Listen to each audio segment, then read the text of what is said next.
علماء بولے اس آیت کے حوالے سے اللہ تبارک و تعالیٰ آدم علیہ السلام کی تعظیم کے لیے فرشتوں کو سجدہ کروایا، سب فرشتوں کو حکم واسجدوا آدم کو سجدہ کرو، لیکن اللہ تعالیٰ اس میں شریک نہیں ہو سکتے تھے. کیوں؟ اس واسطے کہ سجدہ کرنا مخلوق کا کام ہے. اللہ تبارک و تعالیٰ معاذ اللہ کسی کو سجدہ کریں گے کیا؟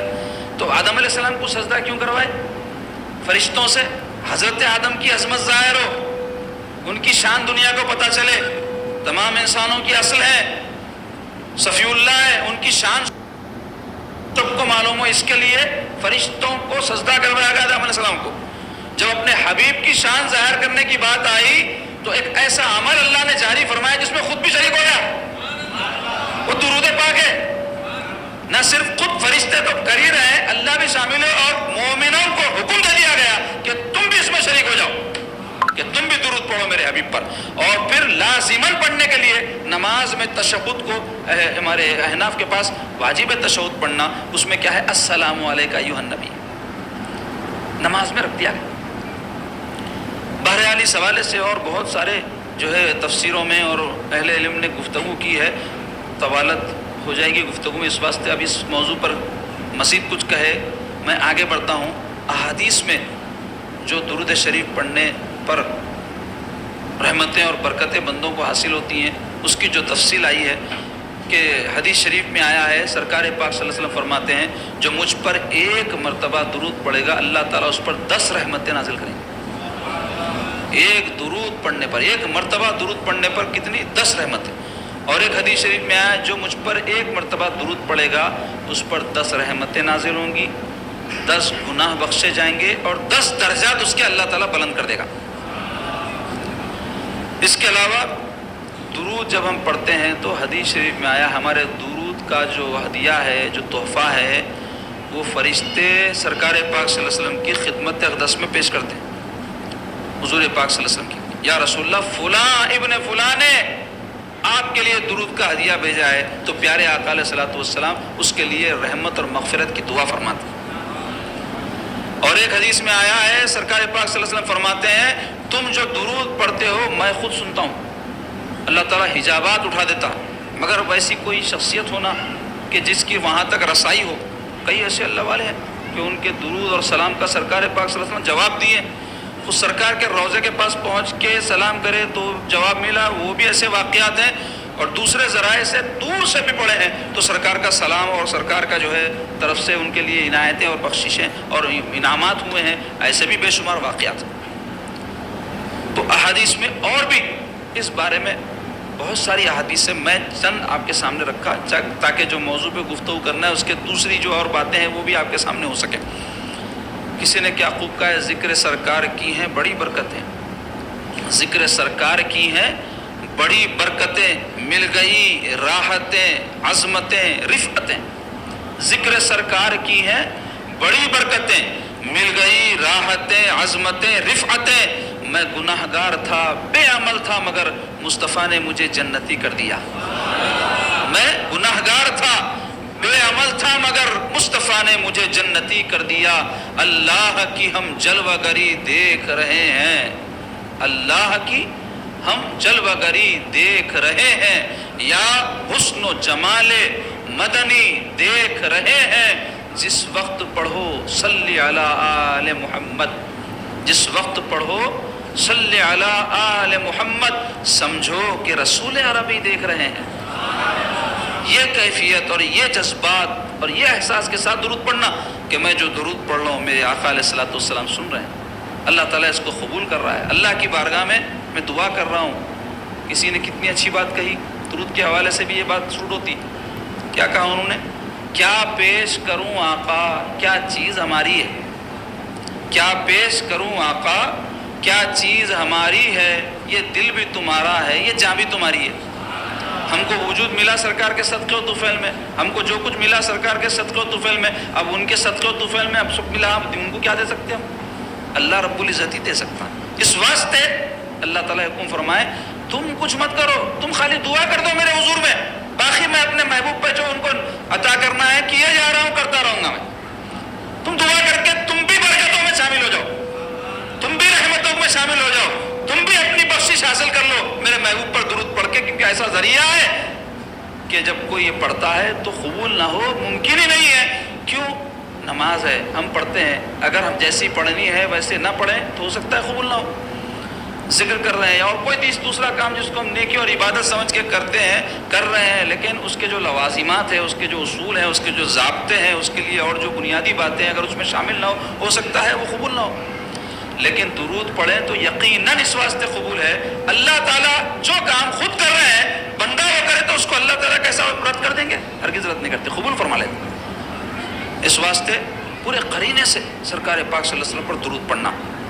آیا لبوں پہ ذکر جو خیر الانام کا، آیا لبوں پہ ذکر جو خیر الانام کا، غوا ہوا بلند درود و سلام کا، مجھ پر نثار ہونے لگی مستیاں تمام، مجھ پر نثار ہونے لگی مستیاں تمام، میں ذکر کر رہا تھا محمد کے نام کا. تو مستیاں نثار ہو جاتی ہیں جب بھی پڑھتے، لیکن چاہیے کہ پوری توجہ، پوری محبت، پوری چاہت، پوری یکسوئی کے ساتھ حضور پاک صلی اللہ علیہ وسلم پر درود پڑھا جائے. تو آئیے درود شریف کے فائدے بے شمار ہیں. بہت سارے بزرگوں نے تو اس حوالے سے کتابیں لکھی ہے درود کے کیا کیا فوائد. اب وہ سارے جو انہوں نے کتابوں میں تفصیل لکھی ہے ہم بیان نہیں کر سکتے. تبرکن چند فائدے درود پاک کے آپ کے سامنے بیان ہوں گے. اس میں پہلا فائدہ کیا ہے؟ پہاڑوں کے برابر صدقہ کرنے کا ثواب ملتا ہے درود پڑھنے والے. یہ جو بھی فائدے بیان ہو رہے ہیں اس کے لیے روایت اور اس کے پھر حوالے وغیرہ ہے. اگر وہ تفصیل میں ہم جائیں گے تو وقت زیادہ، کون سی کتاب میں آیا اور اس کے لفظاً کیا روایت ہے وہ بیان کرنے میں وقت زیادہ ہوتا. میں آپ کے سامنے مفہوم خلاصہ بیان کر دوں. تو کیا ہوتا ہے؟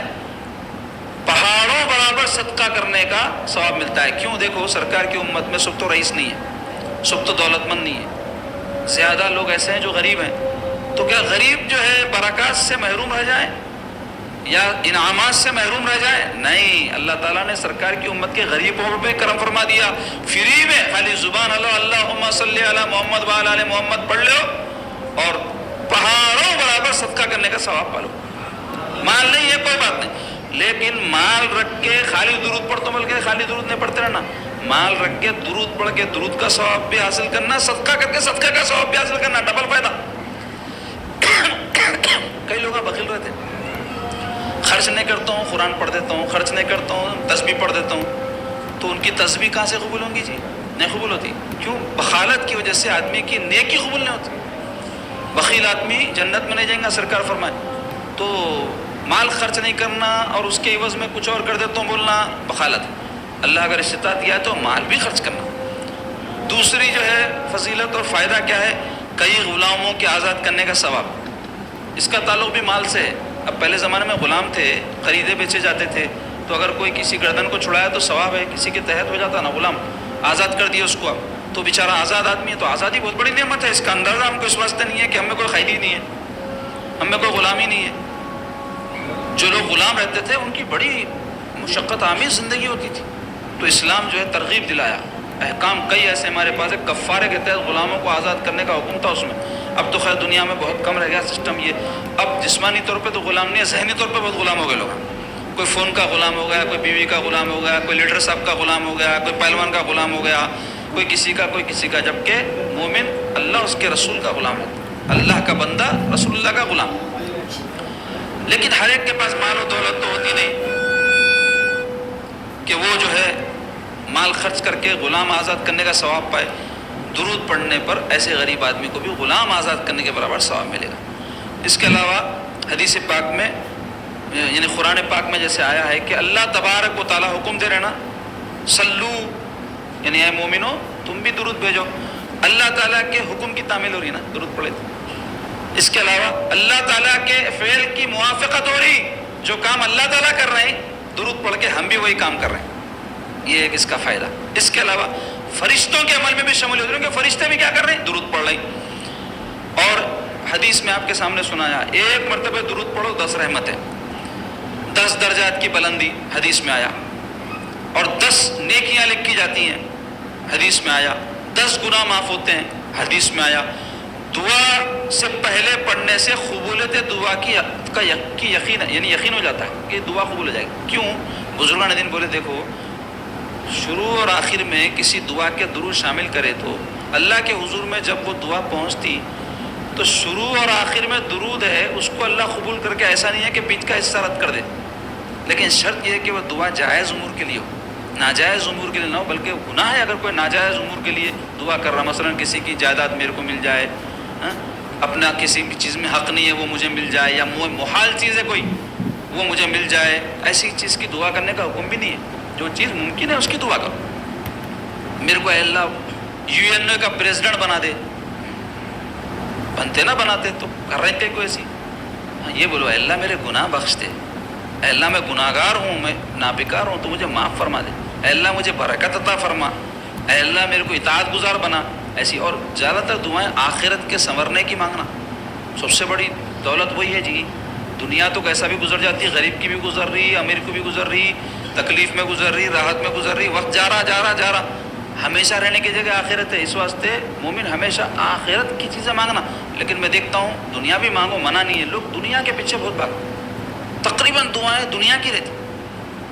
پھر دنیا حسنہ بھی آیا لیکن فانی ہے نا، وہ بولنا چاہ رہا ہوں، باقی چیز آخرت۔ سب سے بڑی چیز مانگو خاتمہ بالخیر، اور سرکار پاک صلی اللہ علیہ وسلم کی جنت میں رفاقت۔ حضور کے ختموں میں کہیں مل جائے جگہ، حضور کا بہت بڑا درجہ ہے، بہت بڑا درجہ ہے، کوئی سوچ بھی نہیں سکتا۔ لیکن بولے حجابات اٹھا دیے جائیں گے، اگر حضور کا قرب کسی کو ملا تو جنت میں دیدار کر سکیں گا سرکار کا۔ تو ویسی چیزیں طلب کرو۔ تو مختصر یہ کہ جو اول و آخر درود جو ہے دعا میں شامل ہوتا ہے تو 20 کا حصہ رد نہیں ہوتا، درود کی برکت سے، درود کے صدقے میں 20 کی دعا بھی قبول ہو جاتی ہے، اور حضور پاک صلی اللہ علیہ وسلم کی شفاعت نصیب ہو۔ جو کثرت سے درود پڑھتے ہیں ان کو کیا ہوگا؟ حضور کی شفاعت نصیب ہو، گناہوں کی بخشش کا وعدہ ہے، دنیا اور آخرت میں سرکار پاک صلی اللہ علیہ وسلم کا قرب اس کو نصیب ہو۔ اس کے علاوہ ضرورتیں پوری ہوں گی برکت سے اس کی، پریشان ہے کوئی، کامہ نہیں بن رہے، درود پڑھو کثرت سے، اللہ تبارک و تعالیٰ وہ ضرورتیں پوری فرما دے گا۔ موت سے پہلے جنت کی بشارت ملے گی، بلکہ بھی آیا بعض روایتوں میں، کثرت سے درود پڑھنے سے۔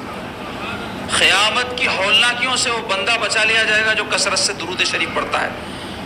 اور کوئی چیز اگر بھول گئے تو ایک حدیث میں آیا ہے کثرت سے درود پڑھو، وہ بھول گئے سو چیزیں یاد آتی ہے، بھولتے ہی رہتے لوگ، سونا رکھ کے بھول جاتے، ڈاکومنٹس رکھ کے بھول جاتے، اور کئی قیمتی چیزیں رکھ کے بھول کے پریشان رہتے۔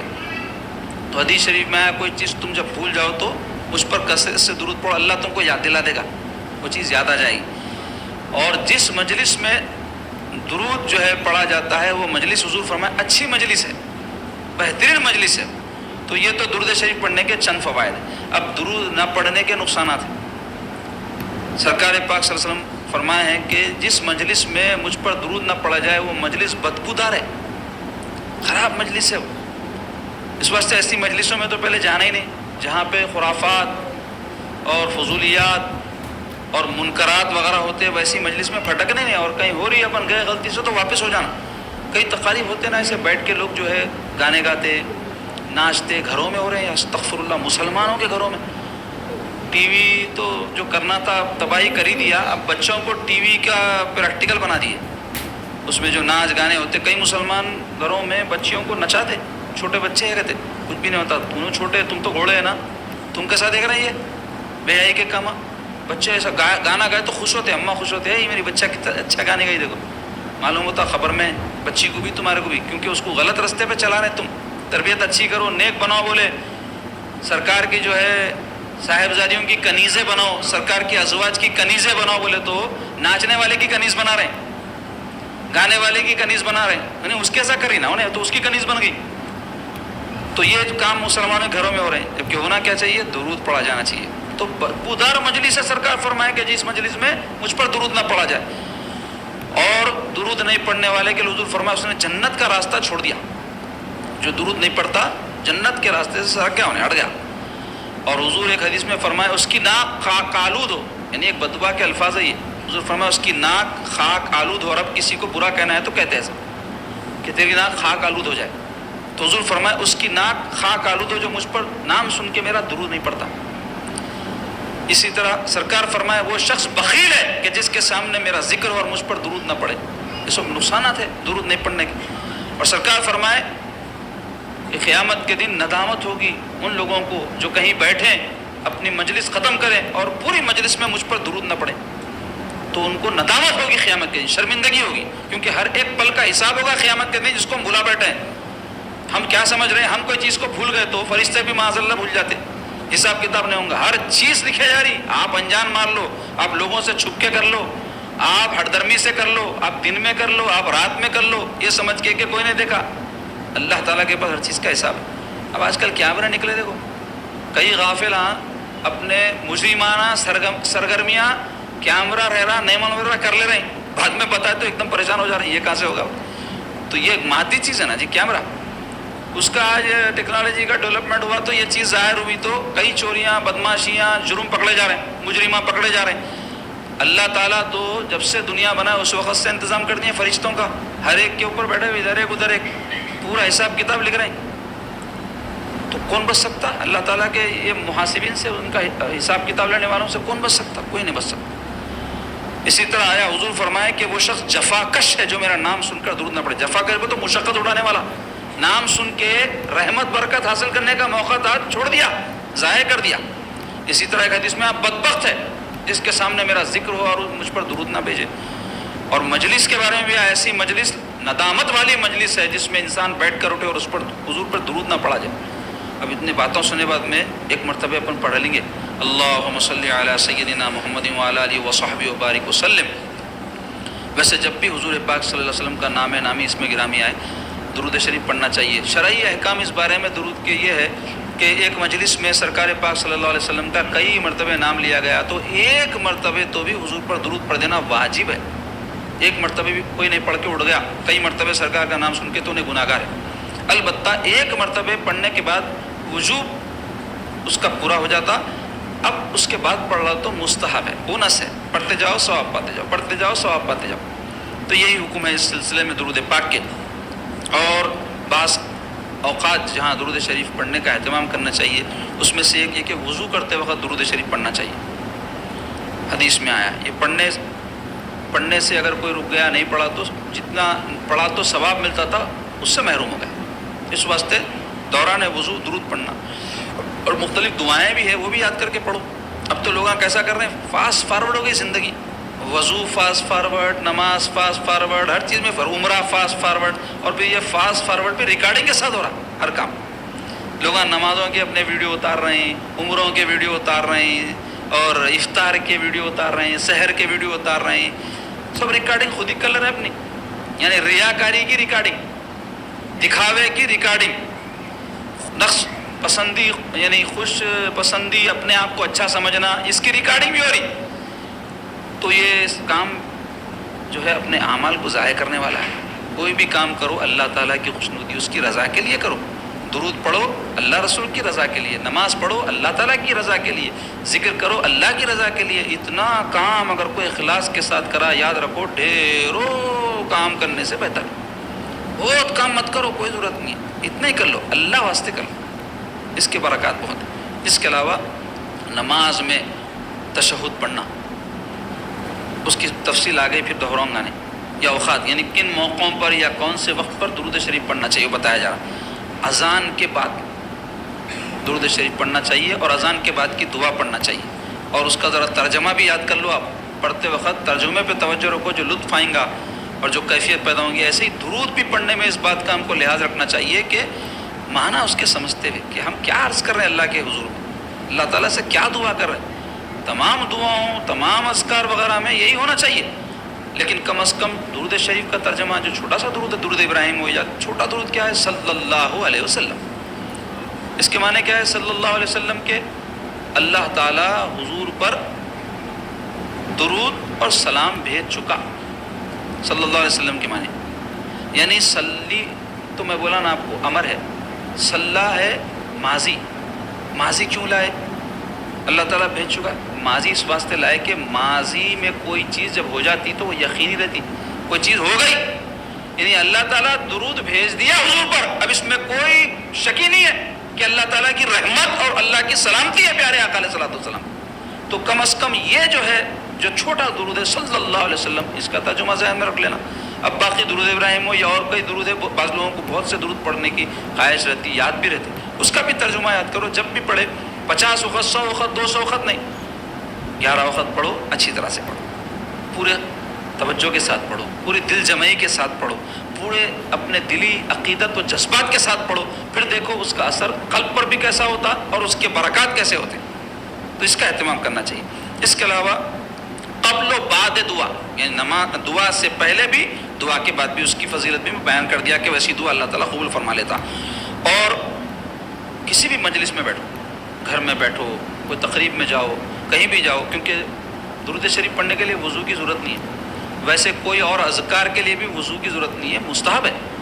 لیکن اگر کوئی بغیر وضو کے درود پڑھ لیا تو گناہ ہوتا ہے ایسا نہیں سمجھنا، یا بغیر وضو کے لا الہ الا اللہ محمد رسول اللہ بولے گناہ ہوتا نہیں سمجھنا. بہتر ہے وضو کر کے خاص وقت نکال کے ایک خاص مقام پر بیٹھ کے درود پڑھا جائے، ذکر پڑھا جائے، اس کے اثرات الگ ہیں. لیکن کوئی اٹھتے بیٹھتے درود پڑھ لیا، وضو نہیں ہے تو بھی ہو جاتا، ثواب ملتا اس کو. یہاں تک کہ قرآن مجید زبانی پڑھنے کے لیے بھی وضو کی ضرورت نہیں ہے. ہاں کوئی جنبی ہے یعنی ناپاک ہے، اس کو غسل کی حاجت ہے، ویسا شخص زبانی قرآن مجید نہیں پڑھ سکتا، ورنہ بغیر وضو کے قرآن مجید بھی زبانی پڑھ سکتے. قرآن مجید کو ہاتھ لگانے وضو ہونا، یہ معلوم رہنا مسائل لوگوں کو نہیں معلوم، سیکھتے نہیں. تو مختصر یہ کہ ہر وقت درود پاک پڑھنے کا اہتمام کرنا چاہیے کسی بھی مجلس میں جائے. اسی طرح ذکر الہی اگر کر رہے ہیں، لا الہ الا اللہ کر رہے ہیں، تو آپ ایک مرتبہ محمد رسول اللہ بول دینا، یا پھر ختم ذکر پہ درود شریف پڑھنا اور دعا کر لینا. جہاں کوئی مکان میں جائیں، اگر نہیں ہے کوئی بھی، تو حضور فرمائے کہ کوئی مکان خالی ہو، وہاں داخل ہونا چاہ رہے تو السلام علیکہ ایھا النبی کہو، تو وہ درود سرکار پاک صلی اللہ علیہ وسلم کی بارگاہ میں پہنچایا جاتا. اس کے علاوہ جمعہ کے دن درود پاک پڑھنے کا اہتمام کرنا، کیونکہ حضور فرمائے جمعے کے دن مجھ پر درود پڑھو، کیونکہ اس دن میری خدمت میں تمہارا درود لایا جاتا ہے، حضور کی بارگاہ میں پیش ہوتا ہے جمعے کے دن. اس لیے گھروں میں اہتمام کرنا. ایک میں بار بار بول رہا ہوں، ایک ماحول تھا ہمارے حیدرآباد میں خاص طور پہ، کیونکہ اکثریت اہل سنت والجماعت کی تھی، اب اس کو بھی دیمک لگ گئی بدعقیدگی کی. اس کا ذمہ دار ہم ہی ہے. اپنے بچوں کو جیسا عقیدہ سکھانا ہے، جیسا ان کو ماحول دینا ہے اہل سنت کا، وہ دے نہیں پا رہے ہیں. ان کو فونا دلا رہے ہیں، اچھے کالجوں میں پڑھا رہے ہیں، اسکول میں پڑھا رہے ہیں، اچھے کپڑے بنا رہے ہیں، دعوتوں میں لے جا رہے ہیں، جو کرنا ہے باپ ماں کو کر رہے ہیں. لیکن جو اصل کام ہے اس کی طرف سے بعض وقت غفلت ہو جائے گی. وہ کیا ہے؟ ان کی اچھی تعلیم، اچھی تربیت، ان کو سرکار کا چاہنے والا بنانا، سرکار کا سچا غلام بنانا، حضور کی محبت، اہل بیت کی، صحابہ کی محبت دل میں پیدا کرنا، یہ ہمارا دینی فریضہ ہے. اگر یہ نہیں کر کے دنیا سے جا رہے ہیں، بچے کو ارب پتی چھوڑ کے جاؤ، ناکام چلے گئے آپ ہم. اور اگر اس کو دیندار بنا کے جا رہے ہیں، بھلے ہی غریب رہو، آخرت کا امیر ہے. انہیں ہر دنیا کا امیر آخرت کا امیر ہو ضروری نہیں ہے، لیکن اگر کوئی آخرت میں دولت مند ہے تو اس سے بڑی کیا دولت ہے جی. آخرت کسی کی کامیاب ہو گئی تو سب کچھ کامیاب ہو گیا. تو ایک مسلمان ہمیشہ آخرت کو ترجیح دیتا، اور کچھ بھی کرا تو یہ دکھتا آخرت پہ اس کا کیا اثر پڑا. تو مختصر یہ کہ گھروں میں پہلے اس کا اہتمام ہوتا تھا، درود کے دستر بچتے تھے. آج بھی بعض گھروں میں ہوں گا، لیکن بعض میں ہوگا، پہلے اکثر میں رہتا تھا. عورتیں لے کے بیٹھتی تھی اپنے بچوں کو، بچیوں کو، درود پڑھنے کا عادی بناتے تھے. آپ کو یہ بات ترغیب کے لیے بتانا چاہوں گا، پیر و مرشید میرے والد بزرگوار علیہ الرحمہ کا ایک معمول تھا.